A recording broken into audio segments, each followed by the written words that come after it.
Oh, damn.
Access Radio, the future of radio and podcast. No limit to what we do.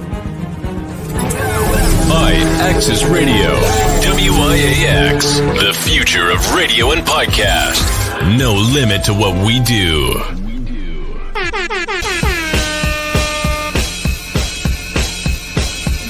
Mel, celebrity vocal coach right here, and I am a part of Give It Life. And ratchet, and real extra ratchet, raunchy. That'll be everywhere, like.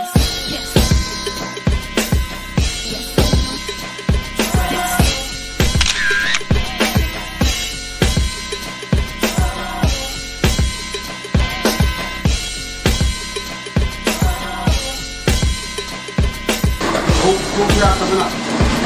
Other shops is upstairs, but we down here by also, man.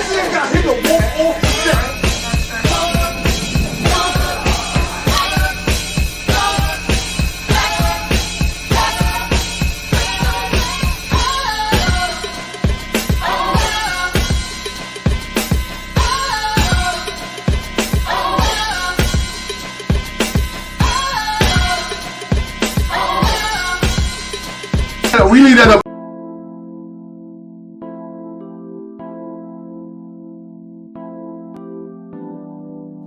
Phoenix, soul,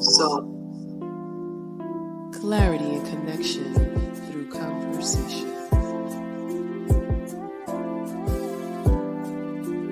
Phoenix, soul, clarity and connection through conversation.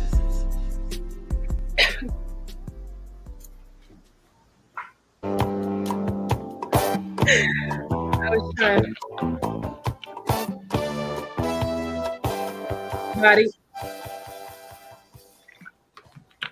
I was trying to get my water right when you guys saw me come on. So that being said, drink water, be refreshed. I'm not going to tell you what I'm using, but drink water. This is Yaz HURSTON. You're listening to Phoenix Soul. Welcome, clarity and connection through conversation. And we're here with you live at Access Radio, the future of podcasts. There's no limit to what we do. If you are interested in giving us a call, you can do so throughout the show. Our number is 347-708-0216. Again, I'm Yaz HURSTON. Welcome, welcome, welcome, welcome. So we have a great show, as always. We always try to bring people on that are countless heroes that are doing the work that probably that are, I guess, they're doing the work that no one really knows, but it's just really making that difference. And I have the opportunity to really get to know these people and to tell and help them tell their message.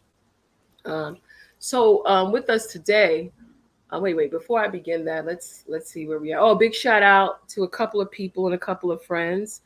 I guess this is cancer season. I don't know. But my very, very good friend, Aaliyah Horsford, happy birthday, belated birthday to her. She was the owner of Cove. If you all remember the spot in Harlem on Lenox Ave, she's the owner of that. And she just did an excellent documentary. Hopefully we'll get her on to talk about that. And also big shout out to my person, my everything, Jackie Rowe Adams, who is the head of Harlem Mother Save. She just had her 75th Diamond Jubilee celebration. It was really fire. It was great. Um, and if you've gone on my page, you might have seen some of the pictures and the videos of it. But just shout out. I just want to say 75 years old is nothing to sneeze at. To be able to be alive that long is a time to celebrate. And I hope that I can be alive that long because trust me, I'm having a party just like hers. But that being said, let's move on. We have an incredible guest. This guest, I find this quite interesting because we have a lot of similar interests. Um, and the interests basically kind of like balance our lives. And so, whereas when we first met, he asked me to speak at an event for him, and I gladly did it, not knowing who he was. He just kind of hit me up on LinkedIn, but I just said, whatever brother needs, I'm here to help. So I just appreciate him for coming on the show and doing this. We have with us commercial property manager of KINCO Realty, as well as the founder of the New York Crusaders football organization. I bring to you Mr. TYWAN Anthony. Thank you. Man, that was a great introduction. I might need to hear Really? that a Did little you more like it? get motivated. I appreciate that. Thank you. You're quite welcome. You're quite welcome. How you doing? I'm doing good. I'm blessed. Can't complain. But if you do complain, I heard nobody listens anyway, so I don't complain. But I'm doing well. I can't complain. That's good. That's good. Yeah, busy right now. So it's budget season for our shopping centers and our shopping malls. So I'm under budgets and getting that stuff together. And we football wise, we have a combine going and I have a couple of things going on football wise. So it's the busy time. It definitely is. Well, I hear that. But before we get into a little bit about what's happening today, why don't you tell us a little bit about who you are? Tell us like your background and what makes you you. Sure. I'll try to keep it as short as possible, but That's fine. I am Brooklyn born and raised, Bed-Stuy, do or die, always and forever. Okay. So again, I went to school here, went away to college, graduated from Pittsburgh State, played football there, played in the CFL a little bit, in the UFL as well. And that's actually in college when I got into real estate also too, which is great. And we'll talk about that story later. Fast forward, here I am. I have a beautiful 3-year-old. I have a beautiful wife. So living in Brooklyn still, ain't going nowhere. I thought I might get out of Brooklyn, New York one day, but I said, you know what? I'm here, so I ain't going nowhere. But yeah, so during the day, I am a commercial property manager. I work for a firm called KINCO. KINCO is a REIT, which is a real estate investment trust, and we are pretty much the largest REIT in the country. And we own, develop, and manage open air shopping centers. And what that means is when you go to Tanger outlets, when you go to places that we all like to go shopping, those places have to be managed by someone, and that somebody is me. So we have about 550 properties throughout the country, all shopping centers from Target, from Best Buy, to Walmart's, to Lowe's, to Costco's. My portfolio is the Northeast and also Chicago and Indianapolis as well. So I do travel. And in addition to that, I'm big in the community and I'm big on making an impact. So I do have a foundation called the New York Crusaders. We are a nonprofit. It is an adult amateur football team, and we do play a part of leagues. We service 18 and older. So guys on our team, they range from 18. And last year, it's interesting, we had a father and son. We had a father and son duo that actually played with us last year. So that was pretty that was pretty cool. And yes, I still do play. I play outside linebacker, so I do still put on the helmet and shoulder pads and run around as well. So that's things in a nutshell. Interesting. So did you start playing football before college? Did you play when you were young and in high school or something like that? Yeah, so my grandmother got me into football when I was young. Maybe my grandmother. Maybe I had to be about 7 or 8, and they're still around, called the Brooklyn Skyhawks. If anybody's familiar with the Brooklyn Skyhawks, that's where I started out, the Brooklyn Skyhawks. And then from there, things, I went to a high school called John Jay High School. John Jay is still there, is in Park Slope. The football team is not there, John Jay Warhawks. And then interestingly enough, my father had moved down to Florida, to Orlando. He calls me and he said, listen, if you're interested, if you really want to do something special with football, you should come down here. And I was like, man, I'm Brooklyn. I'm not trying. So Do or die.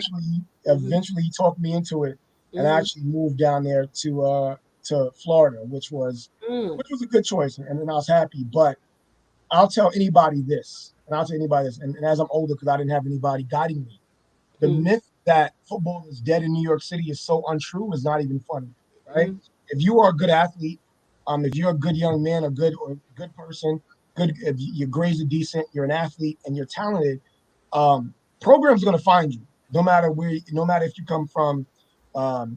Queens, Brooklyn, or whether you come from Texas. Right. If you're talented, you're going to find you. So when you were John Jay, did you play football then? Yes, played And football at John Jay you High played School. the same position that you're in now? Same Okay. position. Yeah. Okay. Well, no, not really.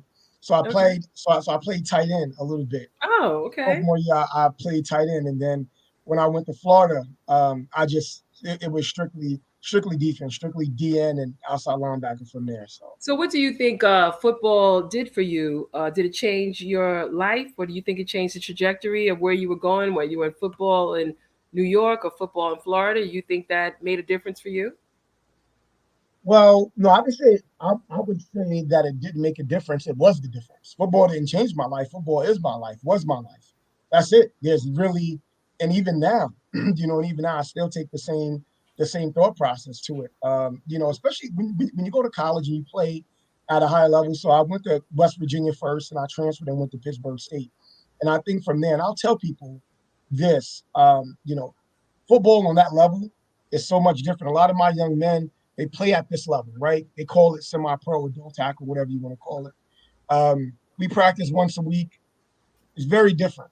But when you go away to a school and you're in a program, it really iron sharpens iron. I think, if you're going to pursue something, you need that. So for me personally, football is everything. The same reason why I still get up at 5 a.m. My wife's like, why you get up so early? Because it's programmed in me for college in 2 days. I was up 5 a.m., right? So certain habits that we have, and I'm super competitive.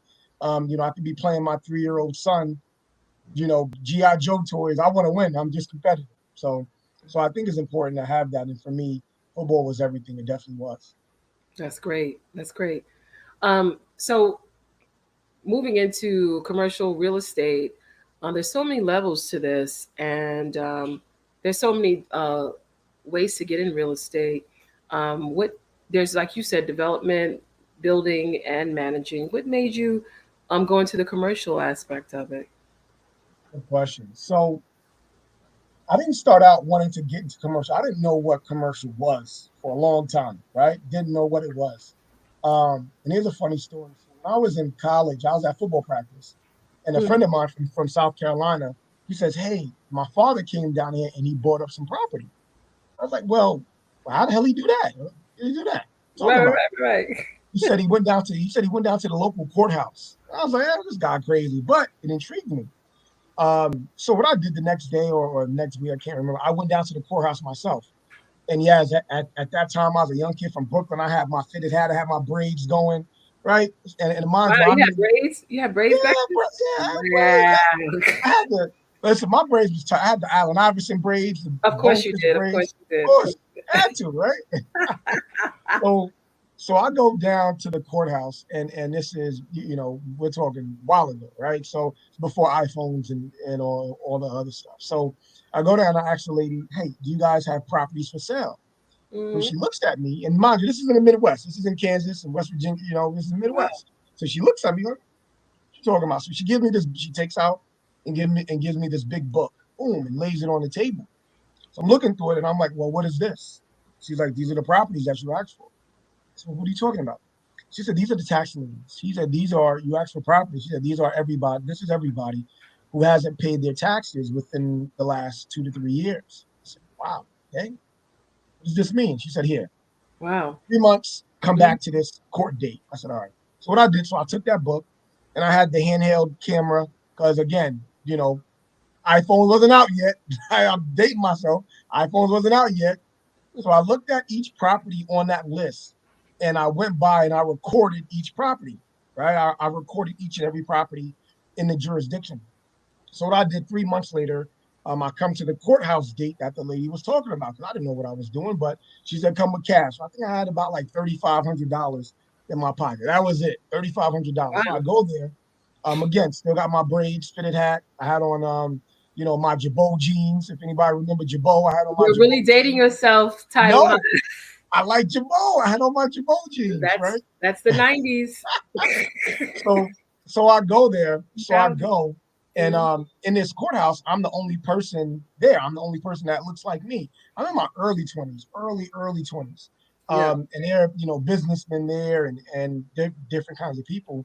So the auction starts. So what I was doing was going to auction. I didn't know. So I'm nervous. I let a couple properties go by. And next thing I know, a property came up that I really liked. So I raised my hand. He said, okay, somebody else raised their hand.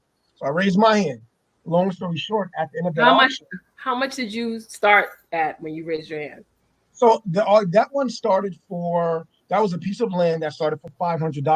That was in a town called Moorbury. Should be giving out all my secrets. I don't want nobody going to my town, but it's a town called Moorbury located. You give your email and your phone number out. You about to give her all that? Yeah. I know, right? I know. So fast forward to the end of the auction, I actually left that auction with 2 pieces of property. I left that auction with 2 acres and actually a property which was downtown Pittsburgh, Kansas. 309 West 7th Street. I'll never forget it. It was the first property I ever had.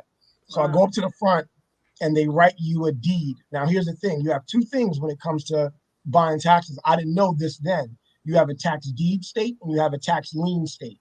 The state that I was in happened to be a tax deed, meaning that as soon as you pay for those taxes, they give you the deed to the actual property. So they wrote me the deed and I take a drive. I had my Mustang at that time, so thought I was the man, driving around my little red Mustang, and I go to this property downtown Pittsburgh and I look at it and it's an actual it was a 1 family but 2 stories. And I just thought about it. I was like, wow. I'm like, from Bed-Stuy, I have a piece of property that's actually mine. This is crazy. Fire. So I get the locks changed and I go in the house. The house is beat up. There's a lot of work that needs to be done, but nonetheless, it was mine. It's my house. Yeah. So long story short, what I ended up doing that a couple more times. And the diversity officer for our college got wind of what I was doing. There was a guy on the football team. He's paying and housing people. So what he did, he offered me because they needed to recruit. Our school was, I'm going to say, love my school, love Pitt State, but it didn't have that much diversity. We had a diversity issue. Sure. So he was in charge of getting folks from Chicago and inner cities and St. Louis. Recruitment, diverse. Recruiting them. And my properties was perfect because they were close to campus, but right off campus. And what they would do, they would pay, so the school, whatever scholarship program they had, they would pay the kids rent for the whole semester, which is perfect for me. Right. So I did that. Guaranteed money. Guaranteed money. Right. Guaranteed money. So that's how I got started. That was a good hustle for college. Good hustle for college. Now, don't get me wrong. Everybody got a hustle for college. That was a good one. I know, but the thing is, listen, I still was a kid from Brooklyn, so I blew a lot of it on getting my hair braided in Jordans and Air Maxes. But hey, I was there. All right. So, that's all right. Yeah. So that's how I got started. That's awesome. First of all, that's awesome. And so, when you say you're over Northeast, is it? Like if I go to a certain, what mall right now in New York, if I go to you the manager of, I could be like, I know the manager here. He's Mr. Anthony. Like, which one is that? So if you go to, so now most of our centers, obviously, inside the boroughs, we don't have any, but we have in Brooklyn, specifically speaking, we have Lowe's. That's the closest one in Georgetown. So right behind Kings Plaza Mall, another company owns that, but right behind Kings Plaza Mall, you have Lowe's and you have a Home Depot. So those are some of our centers. And along that same strip, you have Ralph Avenue. It has a Party City. It has a Walgreens. So those are some centers that we currently manage right now. If you go out to Staten Island, we have some really large centers out there. Staten Island, we have Highland Boulevard, which is the premier shopping center, I'm going to say, in Staten Island. And yes, it is better than the Staten Island Mall. So, and you're the manager of this? Yes. I manage that one. I also manage, we have Forest Avenue, which is Forest Avenue Shopping Center, Richmond Shopping Avenue Center, which is directly behind Staten Island Mall. Beautiful Mall. We have a Target. It's where we have a Target at, which is great. So those are some of the centers that we manage right now. So just a little bit about the job. So certainly when people think about, I'm in residential real estate.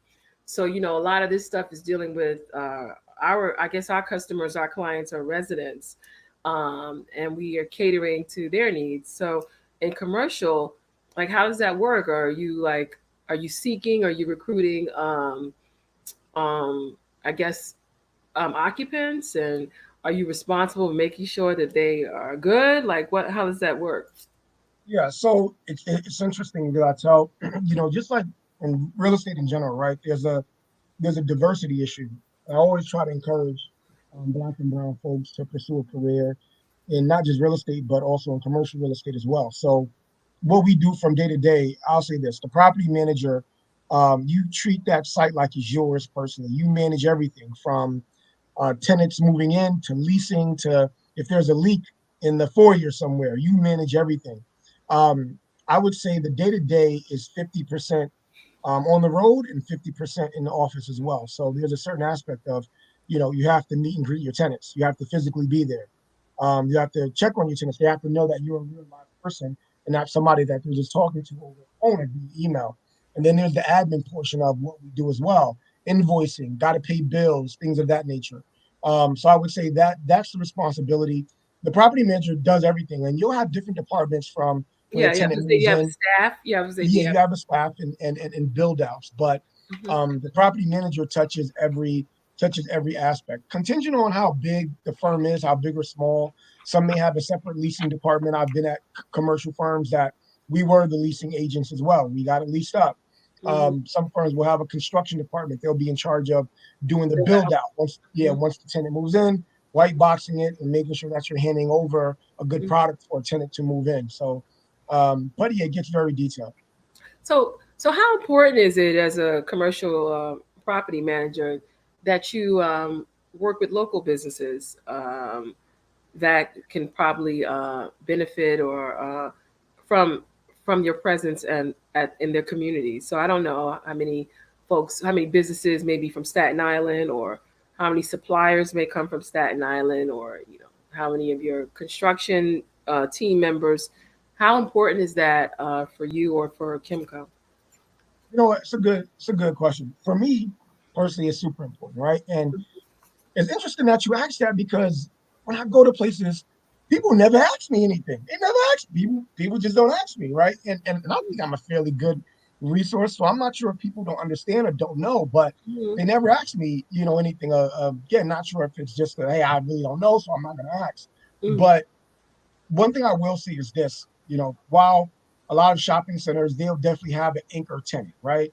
So most of the centers that we have an anchor tenant, like a Target or a supermarket, which is super important. That supermarket, and I think throughout the pandemic, supermarkets proved to still be very, very profitable, because no matter what, people still needed food, right? You put on that mask, whether you put on 2 or 3, 4, 5 masks, like my wife, put on the whole hazmat suit and going out, into the mall to get your food, right? But no matter what, you still need to get food, and that is what drives foot traffic.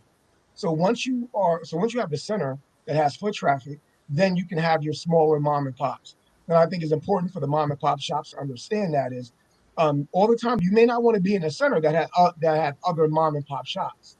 You want to try to position yourself in the center, or even locally, that has a Target nearby, that has a grocery anchor, because that's where that foot traffic is going to come from. So yeah, it's important I think for centers, community-based centers, to have that mix of tenants, because that's what you want. For the landlord, you don't want all big box tenants either. Look what's happening to Best Buy, right? They dropped Chapter 11. So you don't want a center with all big box, because if one fails, it's like a domino effect. So as a landlord, you definitely want to have a good mix of, you have your smaller mom and pops, so you can keep a beat on what's happening locally, but then you do also want that national big box, that Target, that Costco, that Best Buy, that Home Depot, that Lowe's. You definitely want those tenants too, because they're the ones that's going to drive foot traffic. So what's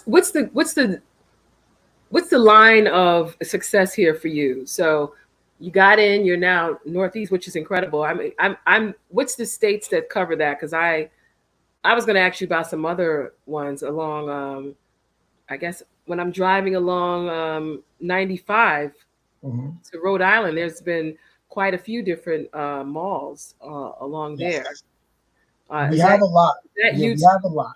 Is that you We, as we well? no. So my specific jurisdiction is I have Long Island, Brooklyn, Staten Island. I have Indianapolis, and I have Chicago. Oh, you're in And Chicago. yeah, and Jersey, and Jersey as Oh, well. and So Jersey, all New Jersey. not I have the northern part of Jersey. Sure. So Edgewater. If you go to Edgewater Commons, which is Yeah, a beautiful, love that place. yeah, Edgewater, it sits right on the Henry Hudson.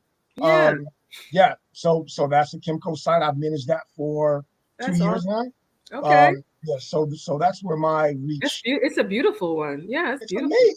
Edgewater is Yeah, beautiful. Edgewater is amazing, and it's yeah. funny because before I managed that site, I didn't even know Edgewater or Clifton, New Jersey, even existed. Mm, So it's a beautiful part of town that I just became familiar with because I had to manage these assets mm. for it as well. So it's right off the Henry Hudson, beautiful town, beautiful place.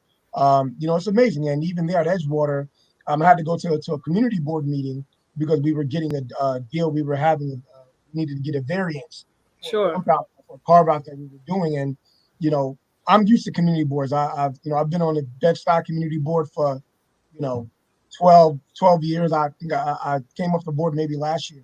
So I understand Which what one? community board is all CB3. about. Of course, CB, of So course. you know Henry Butler. If I know Henry Butler, that's my man. You know, he just stepped down. He works for me now. What? You know what? I actually, because I called him. I said, Henry, so what are you going? So what? You know what? We're gonna have to talk about that. We I'm to sorry talk for about putting Henry's business out here, everybody, but we have so much of a So small world. it's a In this, small world. Yeah, that's my guy. I That's my know. guy. I've known Henry. When I say I've known Henry for double-digit years, I've known Henry for so long, and it ain't even fun. That's my man. That's good people. I've seen his kids grow up. Yeah.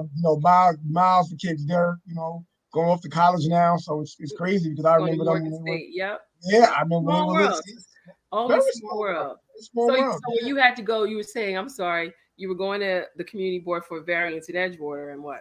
Yes. So and just that, and just that's when I realized Edgewater is pretty cool because it's a beautiful town for one. Mm-hmm. It's right next to Manhattan, but it still has that small town feel, which is pretty cool. So those are some of the assets that we manage out there in Chicago. I have four sites out there in Chicago. Mm-hmm. So it does require me to travel maybe once every 6 weeks, once every 8 weeks. Sure. So it's good to sometimes get on a plane and stretch out. And I have a 3-year-old running around, waking you up all the time. So it's kind of So nice. The wife is like, you've mentioned this 3-year-old like 5 times. So listen, tell me about this 3-year-old and how he has changed your life. listen, well, listen, nothing changes your life, especially, I can only speak from a male perspective. So as a dad, nothing changes your life like having, a kid, right? Like having a little one. And it's interesting because my mother-in-law, she always makes fun.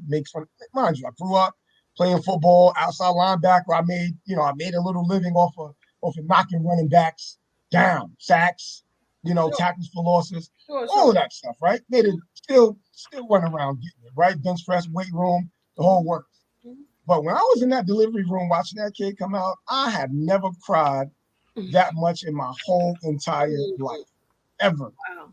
Ever. Wow. I couldn't stop crying. So, but having kids, really changes your life. It's a miracle. It's a miracle. It really is. It's a miracle.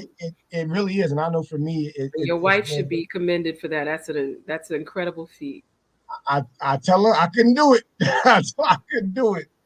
I Yeah. couldn't do it. But Big. it is special. Yeah. It is special. And I think kids, what they do, it to me, in my opinion, it changes your perspective, right, on life. Because before, I thought I had a pretty decent perspective, but when kids come in, now you start to think even further ahead in life, right? You want to leave a legacy. You hear people talk about that a lot, but I Yeah. think it wisens you up. You make your decisions become a little better in Mhm. regards to how you spend your time strategically and how you make your money. That becomes important as well, but not in the sense, hey, I want this money, so I can go buy this fast car. Right? Sometimes you're like, listen, I want to make this money so I can spend more time with my family and do things that I want to do. So I think as a, for me, it definitely changed me a lot. That's one thing I will say. And I didn't even expect it. I was like, why am I feeling different? What's going on in here? I'm feeling different, seeing different, right? But it definitely changed. It's called unconditional love. You're right. And it's funny because now my wife calls me a softie. She calls you a softie. Yeah, well, it's good. It's a good softie. I mean, that's skin. That's real. No, that's a wonderful thing. And congratulations again. Thank you. So Crusaders, I've experienced my life. My son went to school that had the Crusaders called Stepinac High School. So yep, I know it well. We're calling Crusaders. So you decided after all of that, after going to high school and going to college and playing in the XFL and the CFL, that you still wanted to continue. You started crazy, right? Crazy, right? So I think, well, I know it's not crazy. I think people should have something to do with their time. And I think men should definitely have something to do with their energy. And so, because men need that bonding time. That's real. Of course. But this is incredible. So tell us a little bit about it. Perfect. So I came back. I think it was when it was a league in Florida, the UNGL. So I made the team. This was obviously after high school before I came back to New York. In Florida, I made the team. Super excited, ready to go. And the league collapsed. I'm like, man. And then I came back up here. I was like, all right, cool. And I spent some time with the Hartford Colonials of the USFL, right? Everybody remembers them. They were around for 3 years. And then they collapsed too. So I'm like, man, what's going on? So I come back to New York. I was like, all right, well, let me just reevaluate things and see what's happening.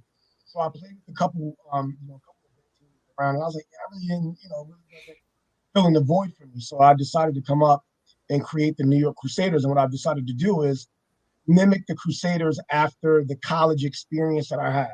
My college experience was great. I wanted to create something that has that. So that's why games, we have the marching band, we have a dance team, something that you don't see at all on this level, right? So for me, it was important to have that, to give guys, I have the band at our last game we had at New York High School. We had the band line up, and my guys started out in the tunnel. They kind of running through the tunnel with the band playing. So some of these guys may never get to experience that in their lives, but at least this would be a touch of what they can, of what I know, what I experienced from my college, experience, which was amazing. So that's the whole idea came out of, and it's kind of ballooned from there. So where do you guys practice? So we practice at a couple locations. We have a park, St. John's Park, and we also practice at this brand. And here's where here's where the real estate and football come into play. So there's a developer, I'm pretty sure you know them from GHI, can't remember the exact name, but a pretty popular developer. Throughout the city, just so everyone knows, just to gain some clarity, the city of New York, all the boroughs, they have what's called armories. Armories are what was used back in the day, during war times, where bunkers and soldiers could rest and hang out and chill out. So now that these bunkers, we're not in wartime, we're not in World War II anymore.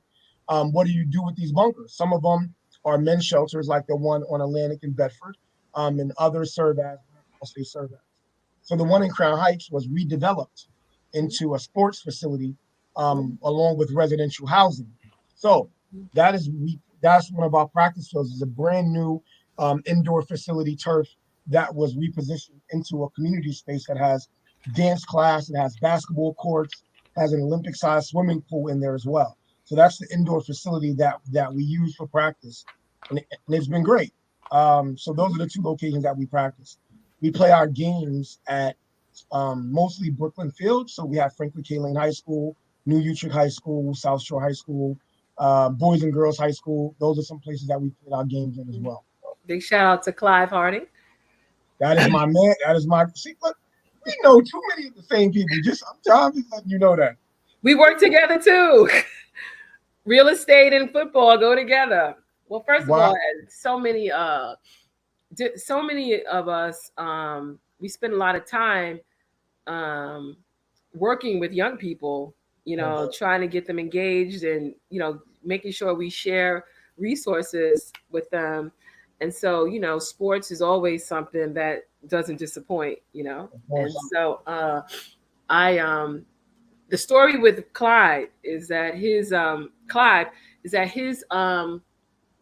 he coached two guys that wound up being the offensive lineman coach for my son. And so Wow. when I met him, he was like, oh yeah, this is, I said, what ring is that? And he was like, oh, this is a ring from Sheepshead Bay. And I was like, oh, do you know these two guys? So and so and so and so. He was like, yeah, I coached them. I was like, wow, those are my son coaches. He was like, get out of here. This was literally about 11 years ago, about 10 years ago. Yeah. I've known him that long. And Yeah, it's been yeah. that commitment to even hear that you're utilizing these fields outside of just what they use them is great, you know. So they're utilizing this space for other people that want to do that. So do you have like championships, and do you play other, like, who do you play? It's a whole It's a whole group out here. It is a whole world. There are a ton of teams running around. So the New York tri-state area, we have teams in Long Island, we have some teams in Brooklyn, the Bronx. You got the Harlem Gators up there near you. You got really we got something like that here in Harlem. You got the Harlem Gators. The Harlem Gators is right. So ladies, so I'm talking to the ladies. Ladies, if you want to like see some men play, gotta go to these games, ladies. Figure it out. Figure it out. Yeah, you got the Harlem Gators. You got another program called the New York Patriots. They're based up in like the Bronx, Yonkers area. Good group of guys as well. Okay. So yeah, there's a couple of leagues floating around. You have the TFL. It's a Tri-Borough Football League. You have the LAL, which is the League of All Leagues. You have the DEN. So those are the new leagues. You have the ECFL as well. And you have the Elite Football Alliance League as well. So there are a couple different leagues floating around. For us, being honest, we're looking at going independent. So we also, and here's another thing that you don't know about Coach Clive. He also coaches with NYPD. I do know that. I do know that. Okay. Yeah, good. Okay. I do know that. So, and I missed that game. I wanted to go to that game too. Yeah. So we also play NYPD as well. That's right. That's right. That must be interesting. Very interesting. Yeah, they normally beat up on us. But I can imagine. but we show up. Let me ask you this. You know, speaking of beating up, you know, certainly everybody knows this is a violent sport. What are you linking to with your health? Do you have a doctor that works with you guys? Do you have someone around to assist with injuries? Yes, we do actually just recently. And that's the tough part, right? Because most of the time, you know, it's tough. It's tough to have that medical personnel around. And I think, you know, for me, the risk of it, we've always had incidents, but the incident that most kind of affected me didn't happen on this level is what DeMar Hamlin, right? And I think the world watched him, you know, playoff game as he fell out and was unresponsive for so long. And thank goodness that he had the Buffalo Bills staff, which is probably some of the most highest paid folks in that field, to actually be there. Right. Now, if you go down to our level, it's a whole different category. And I emphasize to these to these men. And let's be honest, right? Some of these men, they're not dieting right. These are guys that, you know, may be, hey, listen, I'm just gonna, you know, this is the thing that I like to do on the weekend. I might practice once a week. And this is what I love to do. So for us, we do take health extremely important because it's important. We don't want anybody to fall out. So we try to have, you know, at all our games, EMS. We use we've used folks, Flatbush Volunteer Ambulance Service. We've used them. The Bed-Stuy Ambulance Volunteer Corps. That they're okay. Yeah, so we try to partner with some of these folks. Excellent. To provide on-site medical. Sure. Because in case something happens, you know, we at least want to have that responsiveness there. I'm sure that relieves a lot of issues for folks, you know. And I'm sure you work with the referee groups that are out there too. That comes in and referees. Yeah, there's, you know, again, the rabbit hole goes deep on that as well, because there's a whole referee. There really is, man. Yeah. It really is, but a lot of these refs, you see them a lot because there's only a handful of referees, and they do from little league to minor league to semi-pro to high school. You know, it's the same group of referees that you go to high schools and you'll see them, you know, kind of coaching the high school games and refereeing the high school games as well. So I've gotten familiar with a lot of the refs throughout these years, the ones that coach our games. But again, they're a good group of guys that try to ensure that folks like us, that's 18 and over, these grown men running around, can still play the game that they love. Well, I know that, certainly working with all these collaborators, working with all these partners to ensure um, a successful outcome, you're also dealing with other stuff. You said you're doing an event this weekend, a combine. Yeah, Uh, so so tell us a little bit about that. perfect. So July is going to be a busy month actually for me. I have a combine coming up this weekend, and then the 27th, I'm on the host committee for the Diversity and Commercial Real Estate Conference, Wow. which you should be at. Which you should be at. You should send me that. I'll send you the info.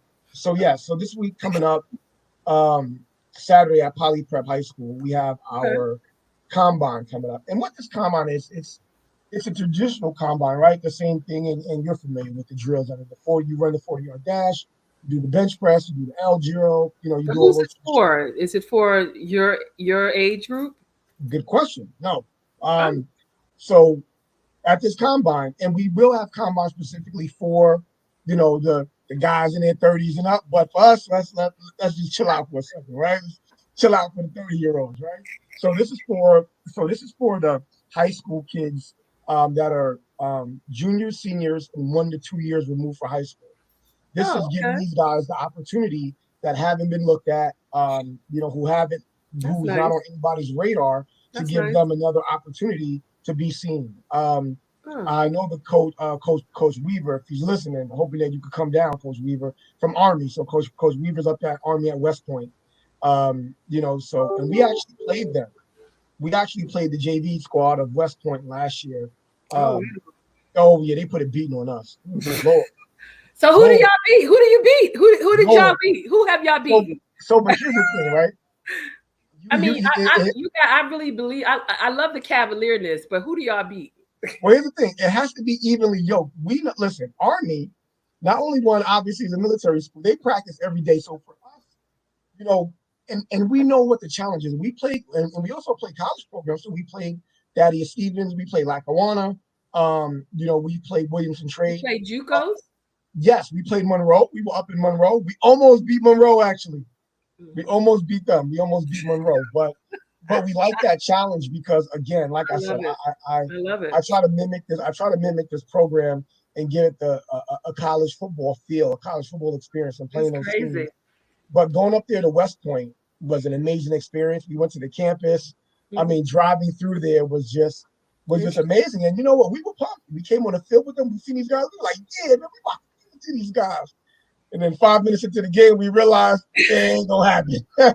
I knew a couple of young men on that team too. The JV team. Super disciplined. Super. Let me ask you this: so, like, I love that you guys are doing it. Is this like, how do you get on the team? Can anybody be on it, or is there like a tryout situation, or what? Yeah, for us, we try to keep a non-hard barrier of entry because we know. And again, we know a lot of our guys may not have finished high school. Some of our guys come to us, hey, I'm 22 and I don't have my GED. Ty, can you help me out? Hey, Ty, I might have been justice involved. I did 2 years, actually, a couple of years ago. We got a grant. The New York Crusaders got a grant from Neon.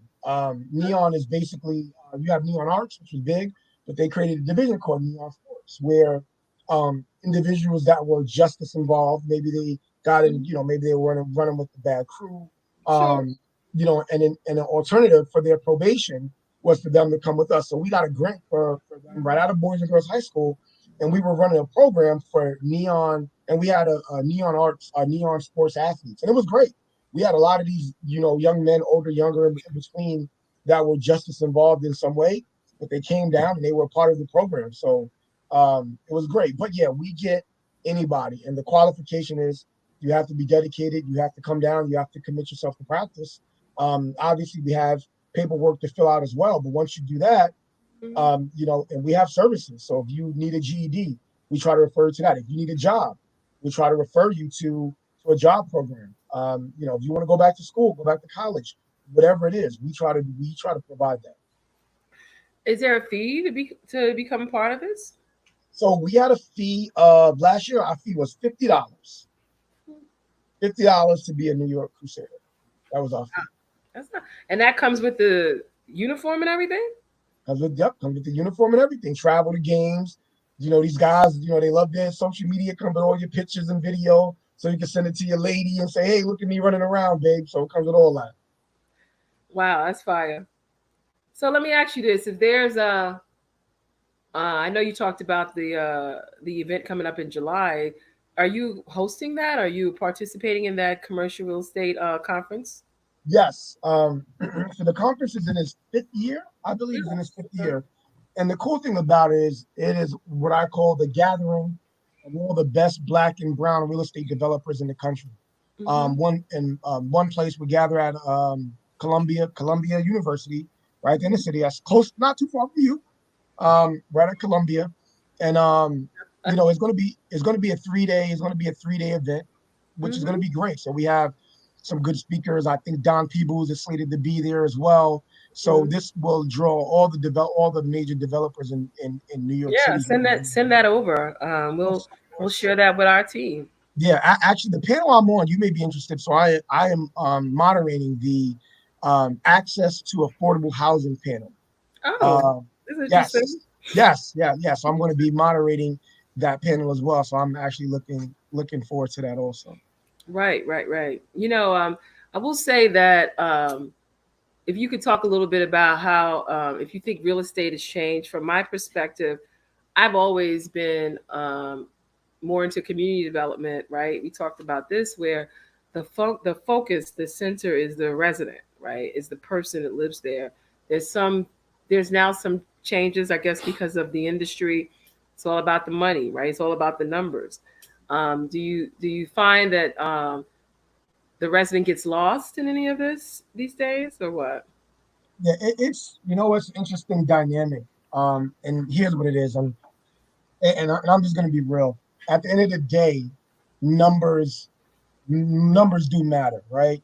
And here's the thing. So as of the last couple of years, I've been getting really involved in economics and how money flows and how money works.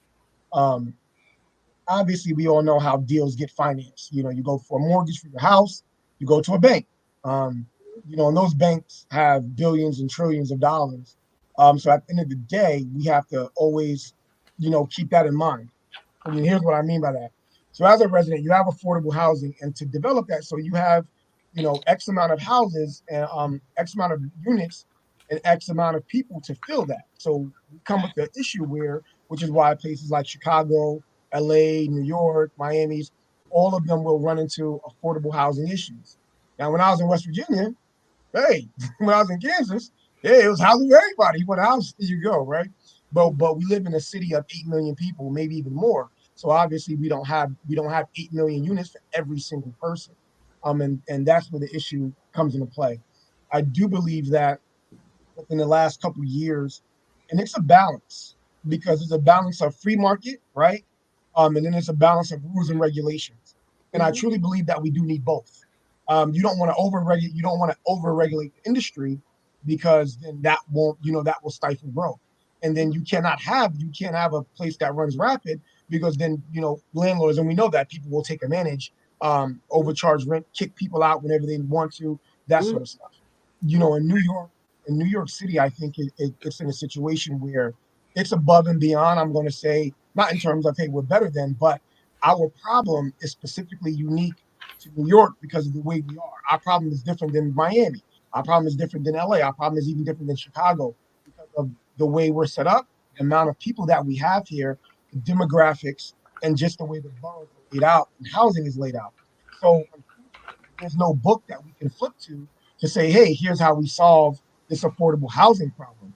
And in that, the resident that's making 50, 60, 70,000 dollars a year, who may not be able to afford a home to buy, um, and they may not qualify. They don't make nothing, so they can't get all the benefits. So it's tough for that person. Like, where do they go and what do they do? So I think for us moving forward, it is understanding the dynamic and us creating ways and paths to, see how we can make this thing work. Well, here's a tidbit, and I won't charge you for this when you moderate your workshop. Gotcha. But just really asking, how do we gain access without politicizing access to like things like volume cap or tax credits and stuff like Yes. that, Mm-hmm. that will allow developers to create or have access to more equity to build affordable housing. It's becoming a political thing, right? And it's like, you got to get online if you want to build stuff 5-6 years from now. Today, you have to get on the line for that. Crazy. And so, like, being able to find solutions on how people can really gain access to build affordable housing uh, without being political is something that we got to look at too. Well, I don't think that's going to change. You look at Eastern, and I'm Brooklyn guy, so I look at East New York for example. Rezoning is huge, right? So, all throughout East New York, you rezone that whole area, which is great. And I was, in Brownsville, I was in East New York the other day, and there's starting to be some more development happening. I think that's good, right? That's good that you're building, No, it's some, fine. Yeah, it's fine. it's great. But then the issue comes down, I always say this, hey, when you say affordable housing, what do you like? What do you mean, right? Because if you're looking at the AMIs, and this is something that we also did Yeah. with the community board. Yeah. Yeah, you look at like what AMI are you looking at, right? Because if you go to a community that like Bed-Stuy, that's really changed, and now people there making 175, 200 plus a year. You go into the AMI, that it's a little off. So I think that, like you said, I think we have to take a holistic, ideal approach to how do we provide good quality housing for the people that live in New York City. Yeah. Well, you got two tracks here, Taiwan. So you got to say, like, if somebody's interested in, first of all, getting involved with the New York, I don't know if you need volunteers. I don't know if you need money. If someone wants to get in touch with you guys or get involved, how do they do that for the New York Crusaders? Yeah, so we have a great website, nycrusaders.org, .org. Go there, take a peek, see what we've done in the past, look at our videos, see the impact that we've made, in the lives of these young men. We've even driven young men down. I rented a minivan out of my own pocket, and we drove 3 young men down to Livingstone College, which was the first. Livingstone was the college they played the first HBCU game ever. Yeah, sure. Right, so we drove them down. It was 12 hours. And I drove down there and drove back, but it was an amazing experience. I had a buddy that I went to school with in West Virginia. He was the coach down there at that time, and he invited us down. So we had a really great time in exposing some of these young men to what that looks like. So www.nycrusaders.org. That's our website. Okay. All right. And first of all, thank you so much for your service with that. And then your business area, if someone was interested in going into commercial real estate, or they're interested in that field, what would your advice be? Here's what I'll say. What are the steps to take?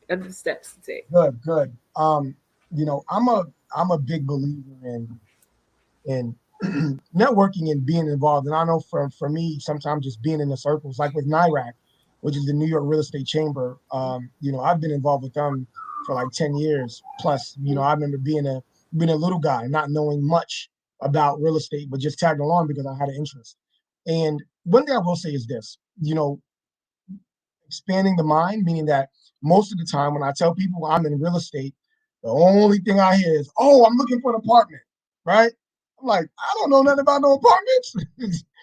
So the only thing that people really know about real estate is, are you going to sell a house? Or you going to rent me an apartment? That's it. They don't know that. I get that all the time, right? They don't know that you can be a property manager, you can be an asset manager, you can be in risk management, you can be in community development, and really working for a real estate firm. So people don't understand that. But I would say this: the best advice that I would tell anybody that's looking to get into real estate is go get a job, a 9-to-5, where you can get a paycheck and learn with a real estate company. And I'm going to be honest, right? Because I have my real estate license, and you want to sell apartments, cool. That's what you want to do, no doubt. It is great. But my advice is, why not get paid to learn on the job, right? If you can have somebody else give you a paycheck and you're learning everything and learning all the I agree. I agree with that. Why not? Right? Why not? So I would tell people, if you can break into the field in that way and get a job as a property manager, get a job as an asset manager, and then learn from there, right? Because the best education that you're going to learn is that, and you're getting the paychecks. You can't beat that, you know. And I have this conversation with a lot of folks. You know, a lot of folks that I know are real estate agents, and they struggle, and they always say, "Man, I can't have no desk job." I'm like, listen, you're a property manager. You know, it's not a desk job. You're out. You're all You're over. working. You're all You're over. working in the field. You're working in the field. So I wish, you know, a lot of folks that look like you and I wish they would understand that, because, you know, at these companies, there's not a lot of black and brown people at all, right? You know, so I wish that they would just understand that. So my advice would be, you know, try to get a job, tailor your resume. You know, I see a lot of resumes, and sometimes I cringe, you know, when I look at somebody's resume. I'm like, oh Lord, man, this person needs help. So look at your resume, get a realistic idea of where you want to go, what you want to do. If you want to be in real estate, go work for a company go work for a real estate firm. Go get that 2-week paycheck so you can, you know, stabilize your finances. And I think for us, it's just that. When you're a real estate agent, you're always looking for that next deal. You may not rent an apartment for 2-3 months. In that time, you haven't had a paycheck, right? So, you know, I think that's super important. There, Got it. there are programs like REAP. Go learn, right? REAP is like a 2 or 3 month program that teaches you the ins and outs of do that and get that on your resume, so you look a little bit more appealing when you apply for some of these jobs. Well, TYWAN, you are awesome, and you don't disappoint. And thank you for coming on Phoenix Soul. We really appreciate it. No problem. Well, I appreciate you. Thank you so much for having me. It's been a pleasure, and I loved it. It's definitely. Someone said, by the way, looking for a Manhattan brownstone for $25,000. Can you help? She's laughing. Of course, that $25,000 will get you maybe about 2 square feet in a bathroom somewhere, and there you go. But no, it's interesting. So, you know, lastly, not to take up, but No, good. Like even in Bed-Stuy, right? So born and raised there. There's a time, just like Harlem, nobody want to live in Bed-Stuy. Nobody want to live in Bed-Stuy. Nobody grew up there. Nobody want to live in Bed-Stuy. Now it's one of the hottest markets around, and you know, my family, you know, people migrate. Yeah, the migration is real. Yeah, and we still have a couple brownstones there, which, you know, my grandmother talking with her the other day. She's like, "Yeah, I bought this brownstone for $45,000 back in." I was like, "Dang, why you bought it for $45,000?" And she said that was a stretch, and I had to do everything myself. Back then, yeah. But back then, you know, so real estate, I think, will always be and continue to be. Even me, I just recently bought a house 3 years ago in another part of Brooklyn, and the price is up. I'm like, man, right? So real estate will always and continue to be, you know, a really good investment. It's a tangible asset that you can touch, feel, smell, live in, kick around, and do whatever you need to do. So, people always gonna need a place to live and eat. Always gonna need a place to live. Well, again, TYWAN, thank you so much. I think you were incredible. Is there anything else you want to say before we close out? No, you know, again, thank you, and thank you for the studio, you know, for having us and putting everything together. Definitely seamless and definitely smooth. But yeah, you know, everyone just you know, keep learning and keep growing. Super important to always do that, and you know, kind of go after what you want to do. And there's one saying that I always go by, you know, simple but true: freedom ain't free. So if you want, you know, in terms, and you can take that saying in many different ways. If you want to live the life you want to live, it ain't free. You gotta fight for it day in, day out. Right? You gotta fight against odds that are tough, and then you gotta be mentally tough. So freedom ain't free. Well, we heard that. Freedom ain't free. Thank you so much. TYWAN, Anthony, ladies and gentlemen, thank you for coming on Phoenix Soul. Commercial property manager for KINCO Realty, as well as founder of New York Crusaders football organization. Thanks again, and good luck to you. And we got you. Anything we need to do to continue to support your efforts, send us that flyer, and we'll share that on our socials. Perfect. So I'll send you two: Combine and the conference. You should be there. Absolutely. Thank you. All right. Thank you. Take care. Bye-bye. So everybody, thank you so much. This has been incredible. Like I said, I hope you enjoyed it. I hope we continue to keep bringing information and people that are doing positive things in their life, hopefully making a difference for themselves and you. You're listening to Phoenix Soul podcast, Clarity and Connection through conversation, and I am Yaz HURSTON. We'll see you again. Talk soon.